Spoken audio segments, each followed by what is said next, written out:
I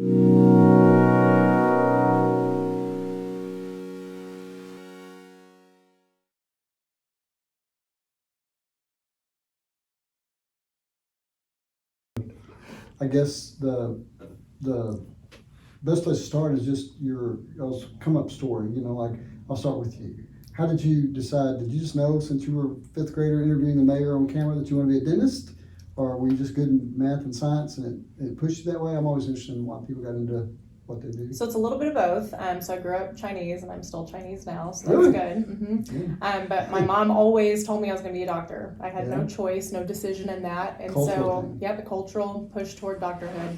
And I did a ton of shadowing and I got my CNA licensure my junior year of high school. And I went through multiple different fields of healthcare and firmly decided I was not cut out to be an MD surgeon, which is what I thought I wanted to be. And so I just kind of like shifted gears into dentistry instead. And so that's been since junior year of high school. And the reason I was interested in that instead of full-blown doctorhood is because of my mom also.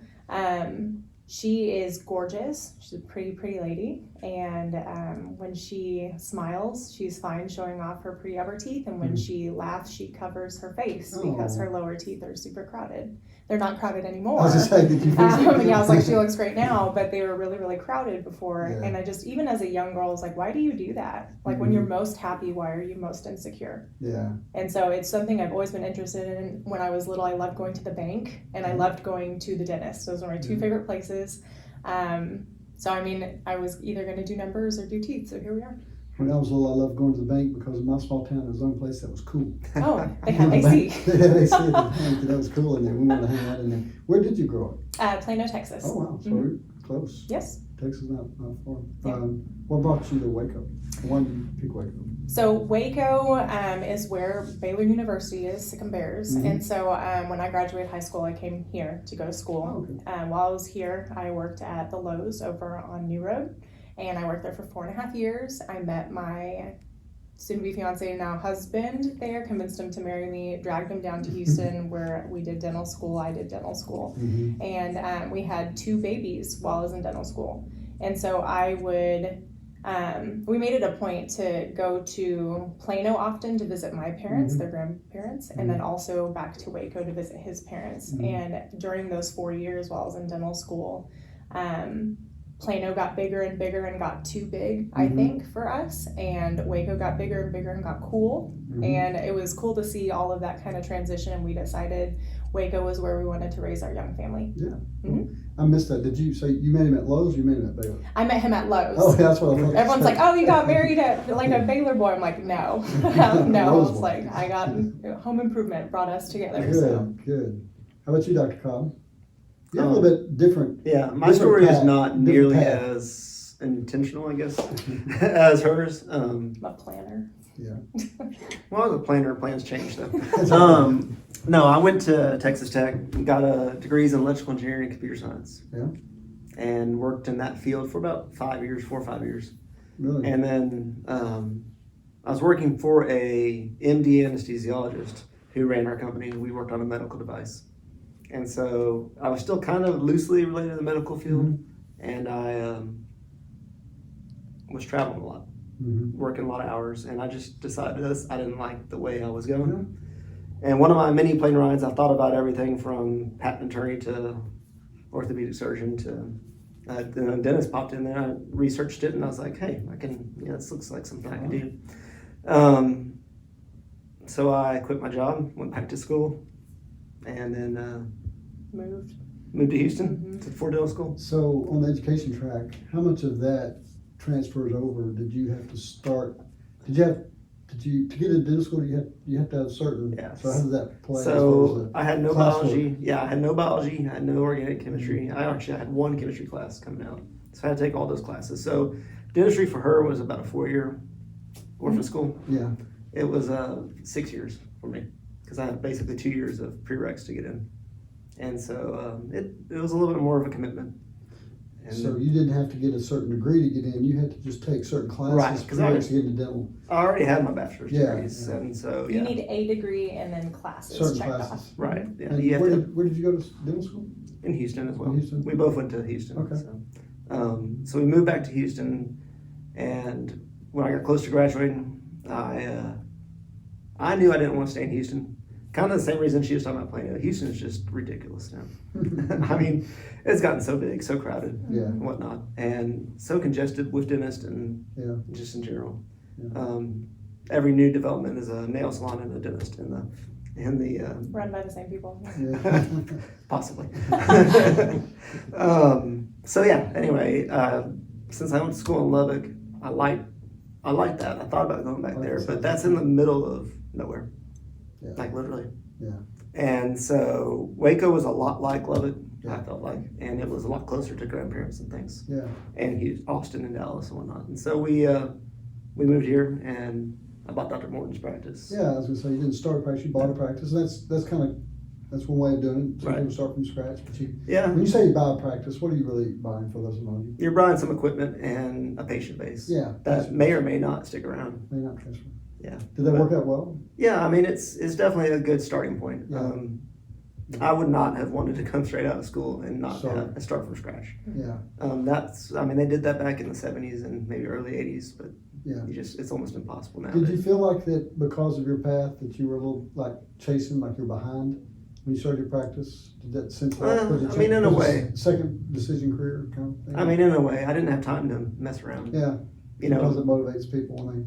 so, And, by the way, when did it become bad to change your mind? We were talking about this yesterday. Like, people change their mind. It's not a bad thing. It's part of growing. Right. It's good for you for making a decision and doing something you're happy doing. I mean, my dental school class had 14, I think, former engineers in it. So, I mean, it's not apparently unusual to switch. Well, that's the obvious question. Do you like it? Yeah, I'm happy with, I'm really happy with Like the to decision. do? I wouldn't say I work less than I did as an engineer. Well, how did y'all's partnership come together? So I was working in an office in Waco that I still am on really good terms with that doctor. I love him very much and respect him very much, but it just wasn't the right fit for me. And I ended up speaking with a colleague who introduced me to Nick Cobb. And really it was just, I needed to know more people because I was new to Waco dental scene. And I ended up working at that first office for about 10 months or so. And our original agreement was he was going to purchase a second location and that I would dentist that location. And so we'd have like a satellite location. Once he purchased that, it really dawned on me that he was serious because I've been around people who tell you they'll do things and won't really. And when someone says they'll buy you a building, you kind of laugh that off and then you really did. And so whenever I got into his practice with him while we were talking about developing that second location, it became really apparent that I fit in really well with that team and that culture that was there. And that we worked really well together. And then he had two other doctors who were associating under him who one retired and one got pregnant and then got a full-time job elsewhere in public health.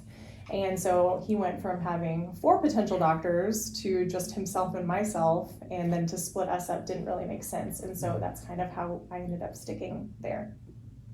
That's interesting you mentioned that because we've become aware so much lately of if you don't have that chemistry right, people can tell. Yeah, it just sets the culture for the whole place. And we kind of some have said that a lot of what we do becomes a commodity, but that culture is everything. I mean, when patient care, you can hire for it and all that, but it's when you walk into the place, you can tell whether if you all don't get along, then the staff sense that, and it just creates a tension. I think that's especially true for dentistry because everyone hates us.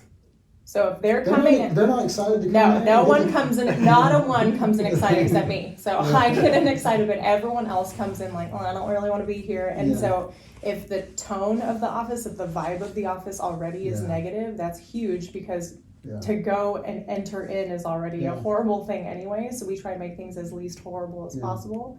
And the fact that our team is so tight knit. We get comments all the time from temps that come in that are just covering for one of our hygienists or something like that for the day, or patients, just everyone's laughing. There's so much fun chatter in the background. It's obvious y'all like each other and it's true. We do. I know from a personal standpoint, I was a patient of Dr. Morton's. That's how I met Dr. Cobb. And I wondered about that because it was a smaller practice, and single dentist practice. And that I was wondering if the home style feel would differ, would be more of a, run them through type thing. But the culture of it is really good. When you walk in the front door, you just feel it. It's really nice. It's really nice. Especially as you're getting bigger too, it's hard to keep sometimes, But you set the tone, and obviously if y'all enjoy working together and feel like you're on the same path in order. So that being said, tell us about, and what we were going to talk about is the new facility. How'd that come about? How did you decide to make the leap and build a new building and design it yourself? So I had bought the land, or excuse me, the building downtown. Yeah. That was going to be the second location. Once I knew we weren't going to be doing that, I sold that one, which I kind of regret now. It's in downtown on 8th Street. Like literally, Like, it's a block and a half away from Magnolia. Yeah. I mean, Really I could have good held on to that for a few more years, maybe. I tend to buy things at the peak and sell them at the low myself. Well, I didn't lose any money on it, Yeah. but it didn't make anything. But man, I can imagine what that's worth now. Yeah. But anyway, we knew we weren't going to do that, and so we brought it back in, and we just knew we'd kind of outgrown, even at that point. Mhm. We were outgrowing what we're currently in, and it just didn't fit. At that point is 2018. Yeah, it just didn't fit what we had a vision going forward. Yeah. And so there was a lot at the end of our street, like literally 2 doors down, that was for sale. And so I bought that, and turns out maybe I should have bought the one across, but anyway. Yeah. It's presented some challenges just by the lot.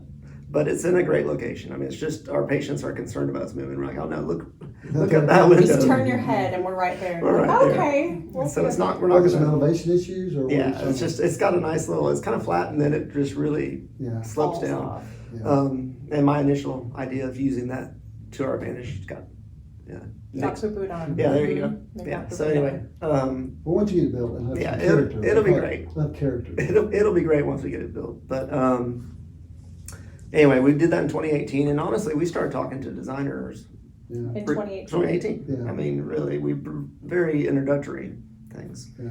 And I think we really started the formal process, 2019? Like almost a year exactly to when we And first met so, and then we worked on these drawings for probably a year and a half at least, till we felt like we had them where we wanted It to kind of be. evolve over time Oh, yeah. Thought about how you use it. Our designer, our architect, everyone we've worked with so far has told us we are the most hands-on owners Yeah. they've ever dealt with, ever. Like we've gone through every single page Yeah. of every single one of those like booklets of things, just giant things. And if we have no idea what the page says, we skip that one, but we've looked at it at least. But every single outlet in every single room we personally put there. Yeah. Well, as a novice to an industry, it's always fascinating me when you go through a building like this and figure out some of the things that they built in the design that we wouldn't know about as users. We did that with the base deal. We walked through the base, and then we got to the back, and there's this big, pier and they're like, well, no, we don't store anything here. And there's a building across the parking lot, and they could bring all the equipment and all the stuff for the different events that they can use just right across the parking lot. I mean, it's just really well designed, and they did so much stuff. Are there features that we would understand just as patients, like what kind of things that you're going to put in this building that, based on how it flows and used, that you're excited about, that helps productivity and efficiencies or people working together? Okay. Is it something y'all came up with, or is there just kind of a standard design for this type of building that you use? So I would say our overall design honestly started on an airplane. He makes all of his life decisions on airplanes. So we had a napkin. It's the only time he has to focus. He has to focus. No distractions. That's the only time we're not dentisting. Yeah. But we were flying back from a CE course. I don't remember which one. No idea which one. And we had a napkin that our cup was sitting on. And so we threw the cup away and got a pen out and drew the cul-de-sac that it's located on and kind of sketched out a really rough, janky drawing on this napkin. And that's what we brought to the designers in 2018. We're like, we're thinking something like this. Mm-hmm. And they looked at it and they're like, okay. And when we came back, they had this rendering of our napkin 3D. I mean, it was amazing how well they did. Mm-hmm. But it was totally personalized to us. So I would say nothing about our building is standard. Yeah. I think one of our favorite things that's going to be in there, I have two favorites. Mm-hmm. Dr. Cobb lovingly calls it the Shipley's window. But when you go back into the clinical area where all the treatment and stuff happens on the doctor's side, we mill our own crowns in-house. So when you come in to get a cap or crown done, you're getting it that day. You're not wearing a temporary, you're not having to wait for that to fall off multiple times. but almost like at Shipley's where you can watch them make donuts, or like old school nurseries at the hospital where you can watch your baby through the window. That's how the crowns will be. So you can watch your crown be born in this room that is a complete waste of square footage except to showcase where your crown is being born. And we're super excited to be able to allot that square footage for that purpose, because I think it's really cool. Yeah. My other favorite thing, there's a back deck that is for our team. It's off of our break room, so it'll be open and it's going to be pretty big. And I'm hoping to do a couple like indoor outdoor team meetings and things like that there. And I think it'll be a really great place, rather than our team walking around the cul-de-sac hoping to get run over whenever they're at lunch, or sitting on our back patio now that is not very glamorous in any way, in an old office chair. So I'm excited for that outdoor space. Well, so that character will come in place, that elevations, all that, it'll turn into be a nice space. How do you address I asked this because we run into that here or something.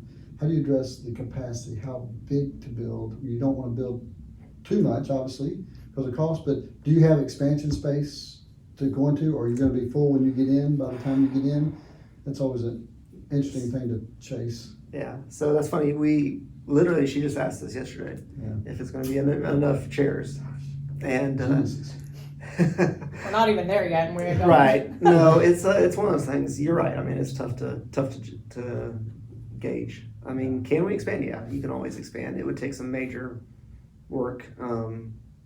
We'd have to tear out a parking lot. Will you have a few empty spaces? No, we're planning on outfitting everything from the start. So if we hit capacity, we'll have to make some other changes possibly to how we. I don't foresee us ever changing that building. Yeah. Like it has taken 3.5 years for us to you probably finalize go to a the satellite design. location or something if you take on someone else or another dentistry. Yeah, I mean, shoot, put a little satellite building there and put a walkway between the two. I don't know. I mean, that would be about the only thing I could see doing. Yeah. But yeah, no, it's going to be. Hopefully, it'll be sufficient for what we need going forward. I think so. I'm there. I feel fairly confident with that. You talked about adding another doctor. We actually have a third doctor at our current location, so we're all really squished on top of each other now. But he was hand chosen by the professor that trained me, and I think it's really interesting. Dr. Cobb won the operative award for his class in 2011 at dental school, and operative is the fancy dental term that we use for actually cutting teeth with a drill, which is basically what dentists need to know how to do. So he won the award in 2011. I won that same award in 2016, and Dr. Rivakova won that award in 2021. So we're 5 years apart to win that same exact award, and I just think that's so cool that we've all got these great hand skills straight out of school. Yeah. If there were one thing you would communicate to patients that we novices don't know, what would it be? I mean, what about our dental care, health care part? Is there anything out there that's just like, I wish more people knew this, that they should do more of? What is that? What is it that you see that we miss most? I don't know. I would say that most of the people are scared to come in because they say every time I come in, I need a lot of work. Yeah. And so they don't come in for 5, 6, 7 years. Yeah. And then you need a lot. And then they need a lot of work. Yeah. If you ignore things, they get worse, not better.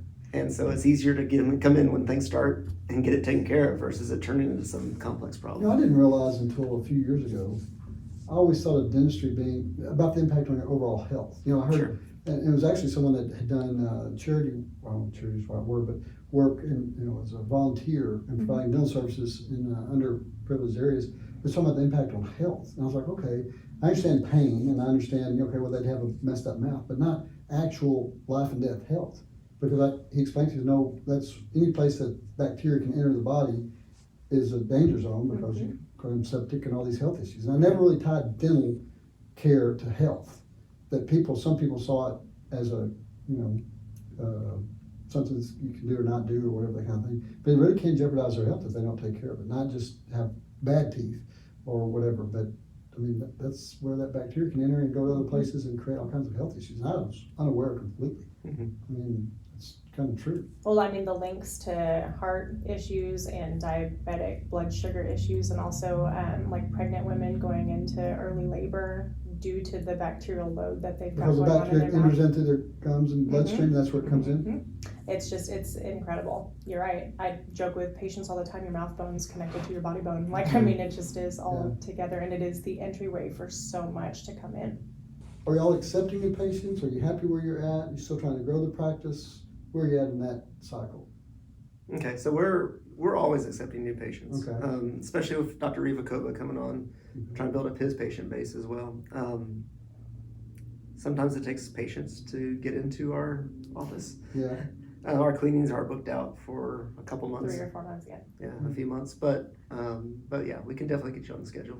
I guess the best thing that we can tell patients right now is when you come in, it's an hour that you spend with the doctor side. We do all the fact finding and pictures and x-rays and things, and you chat with us and we come up with our master plan. And we're kind of the hurdle that you have to get through to then go to get your teeth cleaned. And so if you're looking to get both of those things done on the same day, you're going to be booked out probably 3 or 4 months, versus if you're willing to come through the hurdle first and meet us and get our plan together. You can come for the 1 hour relatively soonish, I'd say 3-ish weeks maybe, and then wait for a cleaning appointment to open up, because then you've gone through this part. How's the best way for people to get in touch with you if they want to do that? Like, they don't have a dentist, haven't done it in years, they've been scared or whatever. What's the best way to just set that up? Be sure you have your insurance information ready to go, because that is extremely helpful for our front desk team.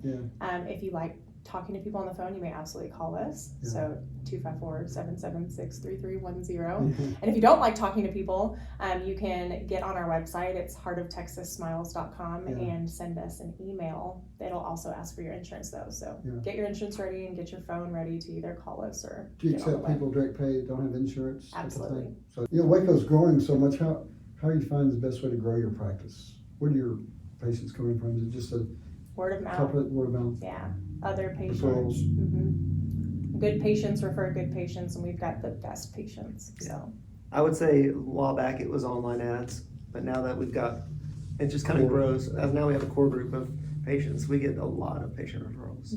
So tell me, Dr. Cobb, what's something that someone wouldn't know about you that maybe you want to share, or that might surprise them? You're kind of a quiet person. What would surprise them about you or your background? Yeah, I am pretty quiet, relatively speaking. Yeah. Compared to me, yeah. Well, anything you have to do when you're not? No, I was gonna say I've developed relatively recently that I'm a good cook and baker. Really? Yeah. Phenomenal. Really? Really. Primarily baking or like meats and things? I mean, I could do either one. I cook more than I bake. Yeah. His snickerdoodle cookies are the best I've ever had. Where did you pick that from? Where you pick that up from? I have Watching no shows? idea. No, I look at a recipe and I can make it work. Have an interest in it? Yeah, I mean, I actually enjoy it. I just don't do it as much as I probably should, just because I don't have time. And maybe the engineering background coming in. Who knows? But it's just something I've developed. I realized I actually have a knack for, and I had no idea because I never really did it that much growing up. So yeah, I bring her food like regularly. Because I don't cook at all. You have a good match then. Yeah. The office probably benefits. You try new stuff out Yeah. into the office or anything. Yeah. What about you, Dr. Lassetter? Anything that would surprise people? So my patients all know this, but if you're not my patient, you don't know it. I love Mondays. Love them. Like, actually, that's my favorite day of the entire week. And everyone always thinks I'm kidding when I come in on Monday. I'm like, how's your day? And they're like, it's a Monday. I'm like, I love Monday. And my least favorite day is Tuesday. I think Tuesday has no place in the week. It doesn't belong. It's the armpit of the week. I hate Tuesday. And yeah, I was like, I'll go with that. Man, I'm glad we're doing this on Friday. Friday's like, okay. Is it Monday because you love what you do? Or I you love what I getting back to work, do. or you love the process? Or Monday, partially because I love what I do, but also when I am at home, I love my 3 kids and my husband, but they're like little tornadoes. So it's like I clean something and I turn around and it's dirty again. And I'm like, oh my gosh, and that happens all weekend. And then I can get to work and see a tooth, fix a tooth, be done with a tooth, and it stays done. And I love accomplishing things and checking things off to-do lists. And I don't get that sense of accomplishment at home like I do at work. You're probably great at cleaning your garage and stuff when you're home. I'm great at telling my husband to do it. Yeah, when you were a kid, like something accomplished. Yes, I need to check mark. When will we be moving across the parking lot? It was supposed to be somewhere around November 28th. now. And that was before the monsoon season hit and the freeze. We've gone through a Yeah. freak freeze and then monsoon season. So things are pushed back. We don't know how far, but y'all are almost as excited as Yeah. we are to see progress Yeah, keep happen. going. Yeah, I had a bad memory when I saw the proximity of your site to your current one. It has nothing to do with business, but one of my worst moving locations when I was in college, our apartment flooded and we had to move, and it was too close to drive and too far to walk. You know, it's like, I'm not gonna load up and drive over there, it's just over there. And I was young, and it killed me, it's a ton of work. And it's like, that wasn't any movers, just here, grab this and go, and you do that all day. But yeah, I'm sure you'll have professional movers. Oh, We hope so. Some of our stuff is very Have you already expensive. planned for transition? What's your plan on, how do you do that? Do you shut down for a week, or what do you do? We Well, were gonna use Thanksgiving right. to move. So now we're Or hoping. Christmas. Yeah. So now we're Christmas. hoping that week between Christmas and New Year. Will your equipment and things transition over, or are you starting new? Some of it Everything will, in? but not much. of it. Almost Yeah. all of it is new. Yeah, almost all Our of it is Well, that CT makes machine is. That makes it coming. easier, Mhm. because they'll be set up and you walk in and Yes. not be Yeah, transferred. there's only So, It's not going to be too bad on a move, for sure. it'll be fun to watch. We appreciate you guys, appreciate sparing the time. We'll get out there and share around, let some folks know. Awesome. Thank you. Thank you. Thank you.